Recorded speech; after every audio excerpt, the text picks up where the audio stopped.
Activate the power within you. Girl, you're shining. I see you. So go on and walk through. Cause your time is now. You were waiting and searching. No need to look far. It's in you. Grab your magic and do you. Cause your time is now.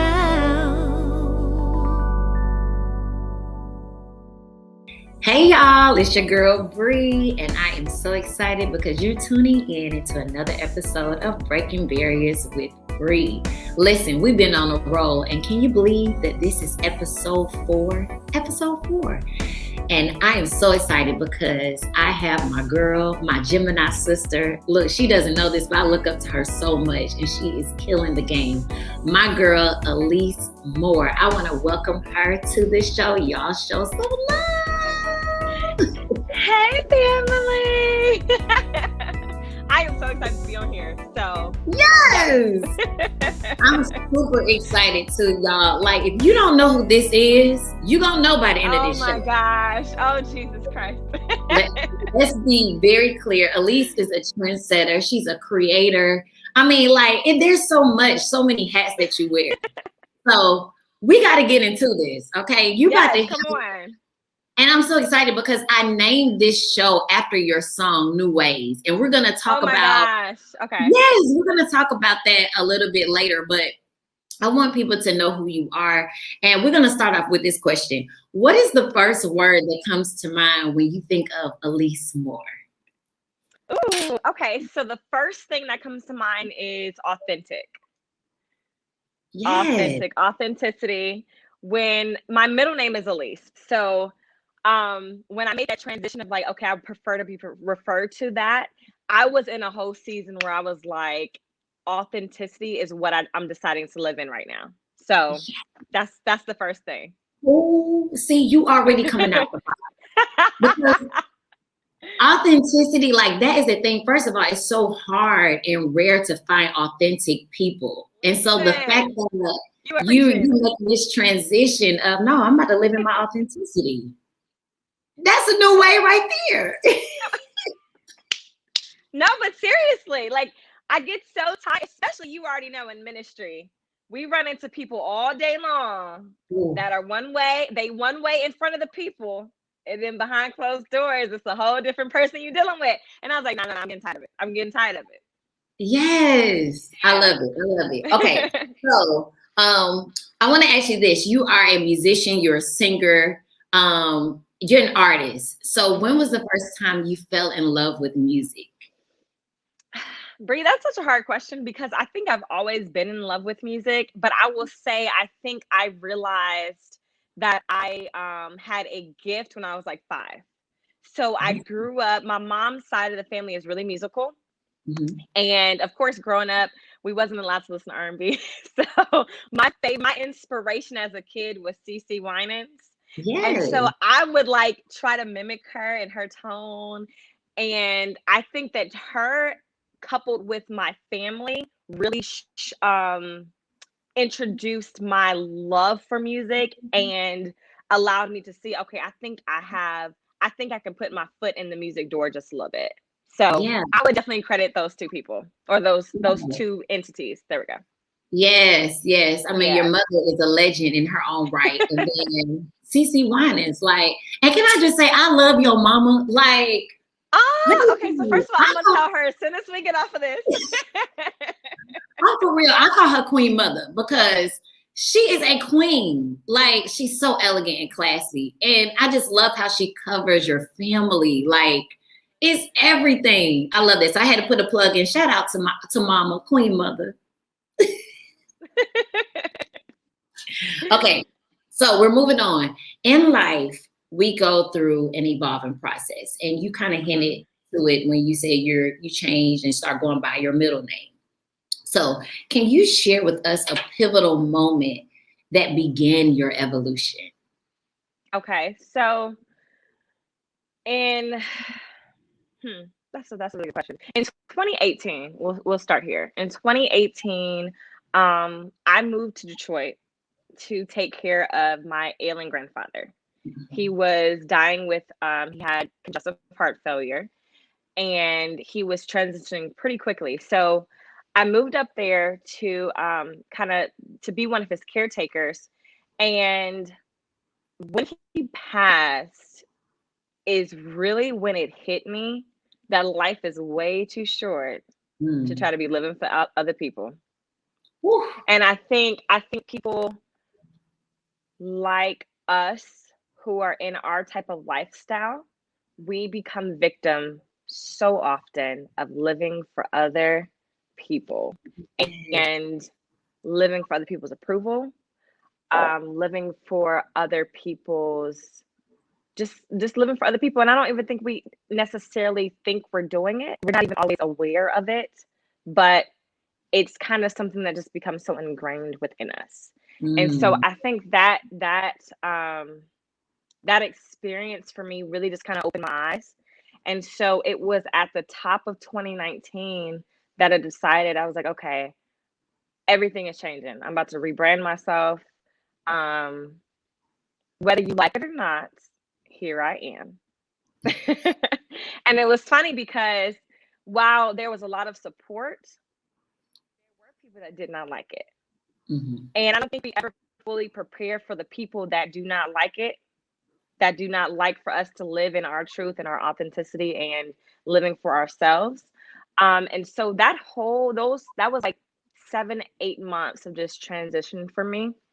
From the death of him to the rebranding of me to the reintroduction of myself, that was a really hard time.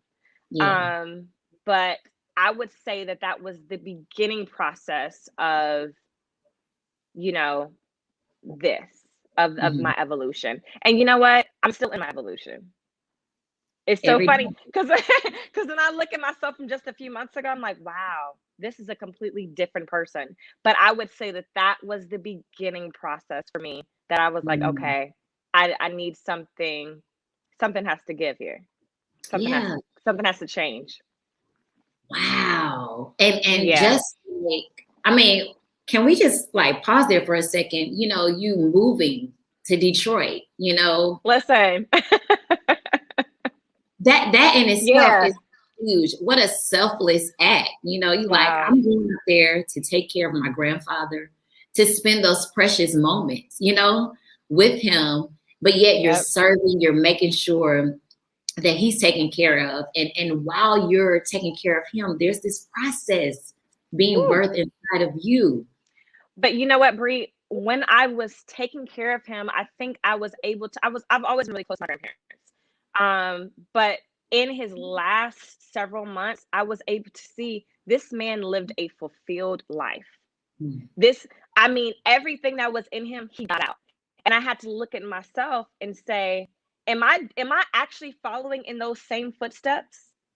Like, when I get to my deathbed, when I get to my last, will I be able to say that I got everything out of me that God put in?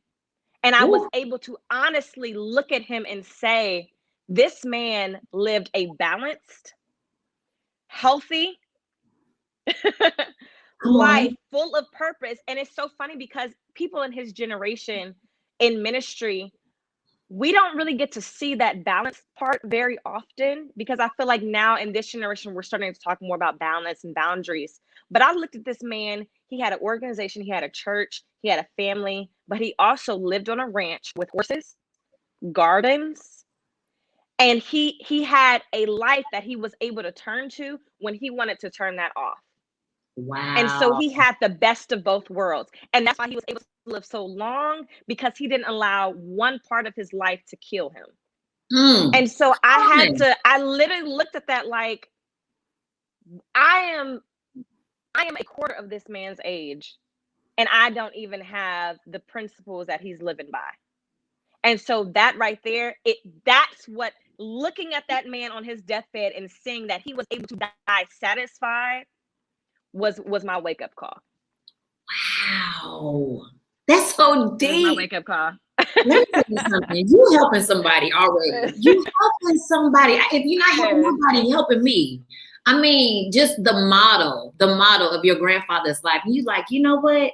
you've watched him, you know, you have this close relationship and you're taking notes. Like, what, how could we not take notes from our season? Not take notes.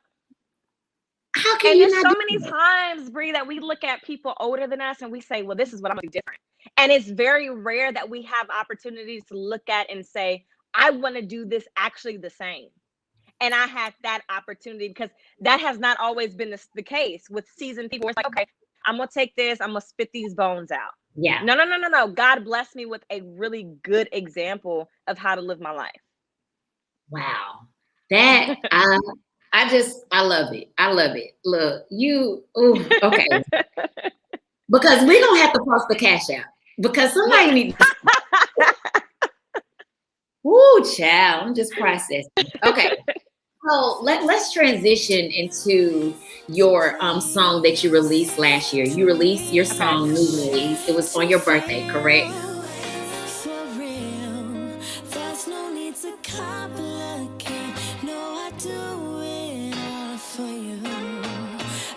Yes, it was. Yeah. You released your song, and when I listened to this song, I listened to it several times. And I mean, of course, first of all, let's do a plug. If you have not downloaded it or, you know, listen to New Ways by Elise, y'all are missing out. First of all, you like a whole year and some change. You late, but that's all right.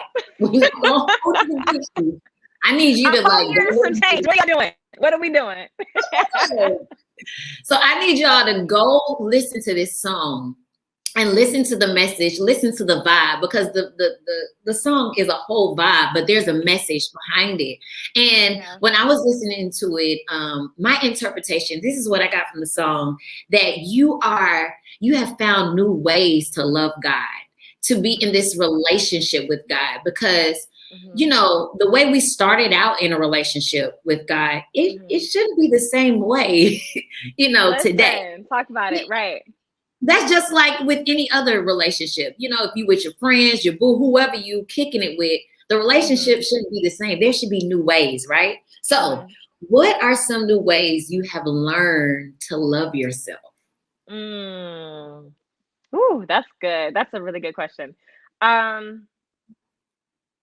know what's so funny? I recorded that song last year, but I think that song is really hitting for me this year. A whole year later, the song is like really coming into play. This is gonna be a little kind of far to the left, but we just gonna go there. I think the enemy uses life lessons and tries to turn them into guilt, shame, condemnation, and fear and regret. There we go. Regret.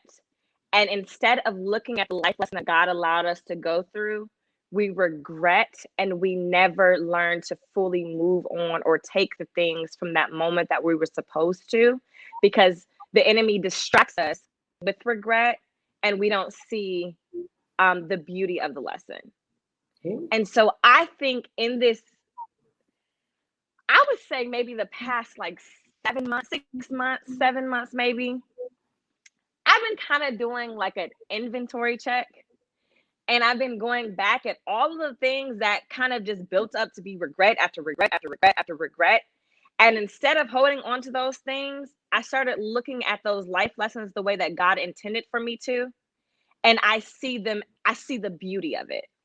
Come on. And so instead of being distracted by, well, dang, this happened and I regret this, I could have been further along had I let this go a little earlier, or if I just went a different route. I've been like, no. God allowed it for the reason that God allowed it. Yes. God didn't let this happen to get me off track or to get me off my journey. No. This is all a part of it.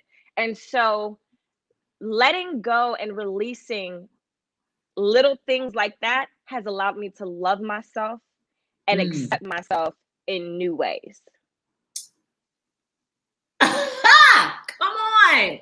So it's like, it's so funny because it's like God will let you go through this and let you go through this, and he ain't holding it against you, but you are. Oh. Okay. And so And so the enemy is like, well, we're gonna sow a seed of regret here. We're gonna sow a seed of shame or guilt here. And you never get past that. And you're wasting your own time. God is like, sis, baby girl, you that happened. We done with that. You good. Come on. So good. What are we still doing here? Supposed to find the beauty, because you learn. It's a lesson learned for a reason. It's not just a lesson, it's a lesson learned. So you learned the lesson, you passed the test. Why are you still regretting the test?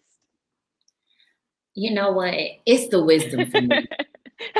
I mean, like, that's no, the wisdom for me. No, because that's what you dropping. You dropping gems, you dropping nuggets. It's wisdom. Like, can you tell everybody, if you don't mind, how old you are? I just turned 24. Y'all, now when I was 24, I was not. I honestly, for real, like, I'm not saying this just to be saying it. Like, you can tell that, you know, just life has taught you some things. And I think that's why you're able to be a pitcher to pour, you know, to be so mature. And I know that, you know, you have older siblings, and I really believe you have older girlfriends that, I mean, like, that you're so mature and so wise for your age. And I just say, hold on to that, which I know you will. I know you will. Thank you so much. It's just so sacred to me. It's sacred. It's such a blessing to hear you pour these nuggets. You gonna help. You're helping. Let me rephrase that. You are helping so many older women that probably didn't have wisdom when they were young. I'll be the first to admit it. When I was 24, I wasn't there.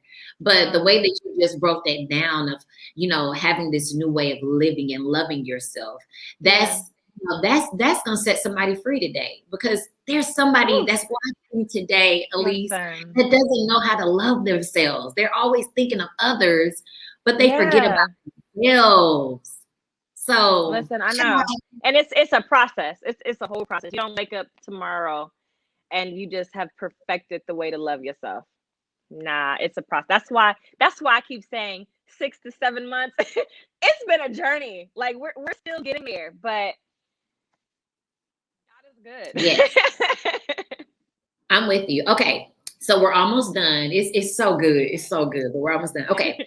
So you are a bishop's daughter. You're a PK, which is another reason why I'm connected to you, because I was a pastor's daughter. You know, we got the music thing in common, and then we Gemini sisters. I mean,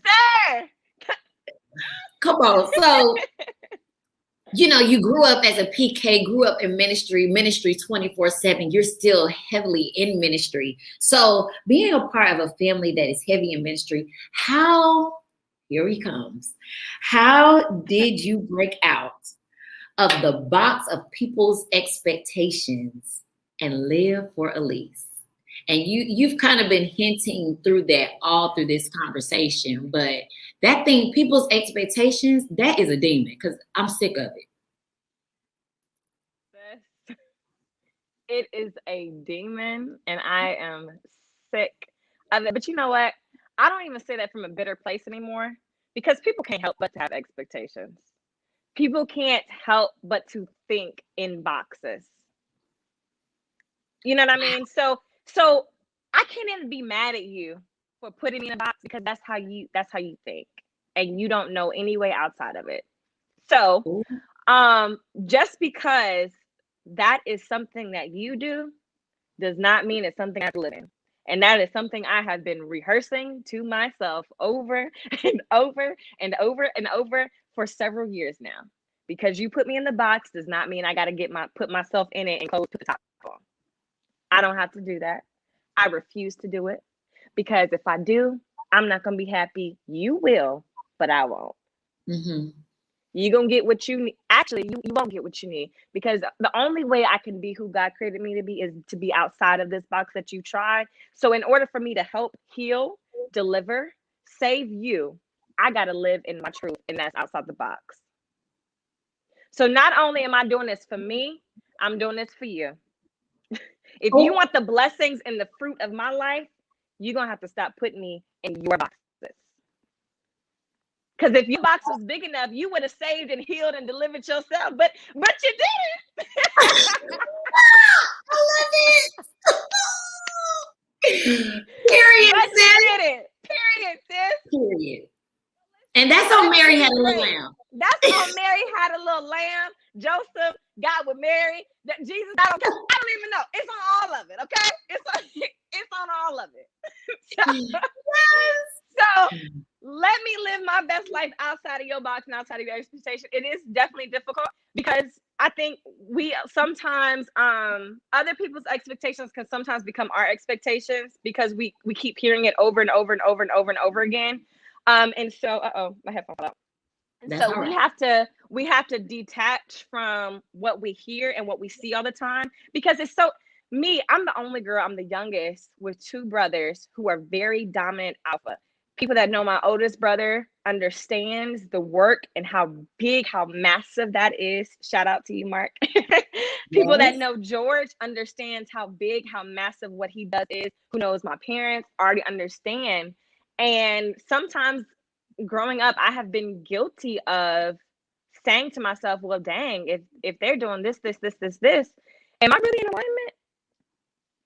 And so that self-doubt times the expectations of people that I keep hearing, that definitely is deteriorating to your mental health, to your emotional health, to your spiritual health. It's not easy. So it sounded easy the way it came out, but I don't want anybody that's watching this that is dealing with this, I don't want you to think that I am downplaying because I definitely understand getting outside of those boxes and expectations is very challenging. Yes, it is. It is. And it's so much challenging. pressure. So much pressure. But like you said, we have to live for ourselves. I'm not living for your expectations. I'm living in my truth. Come on, that's what you said. You get the best out of a person when you let them live themselves. Yes. Yes, absolutely. Okay, last question.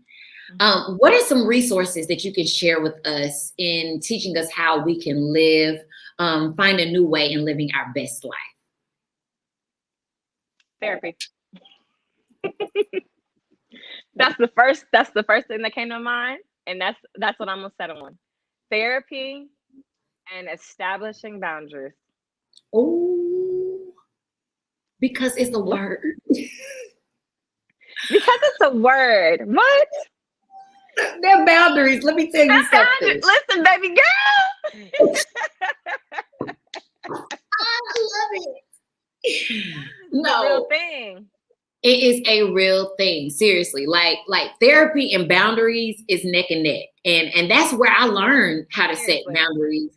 Is in therapy. But through therapy, yeah. Same. Yes. Because a lot of us we're taught not to set boundaries because people don't respect our boundaries, or they don't have boundaries themselves. So it's a toxic cycle that we stay in. Listen, my therapist holds me accountable to being true to myself and saying no when I need to say no. Yes. The accountability. Come on. Yes, absolutely. It's necessary. Yes. It is. I just want to say thank you. I mean, I knew that this was going to be good, but it has just, exceeded my expectations. Seriously. Thank you. That's all I can say. Seriously. Thank you. Thank you for this platform, because this is necessary. Conversations like this, people can be honest and open, and it's safe. That's the key thing. Since I've been on this screen with you, I have felt safe. And that's not always the case. And so I appreciate you for even just opening up this door and for allowing this. This is a resource for people, allowing this to be a resource to people that need help, that are fearful of reaching out or just don't even know what they need. So I appreciate you. Y'all, can we put our virtual hands together for the one and only Elise Moore? Y'all give it up for her. Share this video. Send it to your girlfriend circle. Send it to your homeboys because they need to hear this too. And Elise, how can people stay connected with you? Follow me on Instagram at officially Alise. I don't have a website right now, but to stay up to date with all of my updates and music and all that stuff, just follow me on Instagram. Perfect. Is there anything new brewing that you want to share with us now? I am working on a few things. I am actually starting grad school in a month, and that is actually for therapy with a focus on ministry families and creatives. So, yes, y'all keep me in your prayers because it's about to be a journey. Okay. It is. That is amazing. Congratulations. Seriously. And we're going to have to talk offline. We're going to have to talk offline. Absolutely. This is so good. Y'all, give it up for my girl, my sister, Elise Moore. We got to bring her back because she's dropping the nuggets. And I want y'all to make sure that y'all share this video. Make sure that you subscribe to my YouTube channel.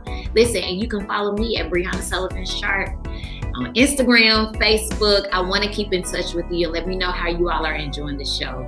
We love y'all. Peace, peace.